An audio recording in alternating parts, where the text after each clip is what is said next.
That's the right thing. It's very beneficial for people, and they need to hear that. And there's something that comes along with that that's critical. And what that is an honest assessment of yourself. And honesty, that type of honesty with yourself, it's very difficult for some people, and they don't have the tools for it, and they haven't been explained how to do this. Or why you should. Or why you should. Mm-hmm. Yeah, one of the things that happens when you go through school, you're told what to do. You're never told how to think. Mm-hmm. You're also told that you're okay the way you are. That's self-esteem, man. Yeah. You're okay the way you are. It's like, no, you're not.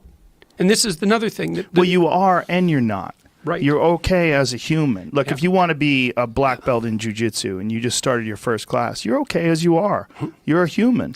But in the goal, you're not okay. Yeah, in the greater goal, that's right. The incremental improvement is important. You have to honestly assess your position and move forward. Yeah, well, that's it. You're a position and a trajectory. Yes. Right. And when you say to someone, you're okay because of your position, that's not good enough, because you have to say, well, wait a second, you need a trajectory. And maybe you're okay if you're okay in your position and your trajectory. But, the self-esteem movements and all of that, well, accept yourself the way you are. It's like, no, because you need a trajectory. And one of the things that I think, one of the reasons that audiences are responding to what I've been saying in my lectures and what I've been writing about is that I don't tell people that they're okay the way they are. No, I say, no, you could be way more than you are. And they're relieved about that, you see, because if you're in a dark and terrible place, and someone says you're okay the way you are, then you don't know what to do about that. It's like, no, I'm not. I'm having a terrible time, and I'm hopeless. You're okay the way you are.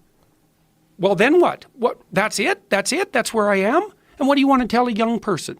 You're 17. You're okay the way you are. It's like, no, you're not.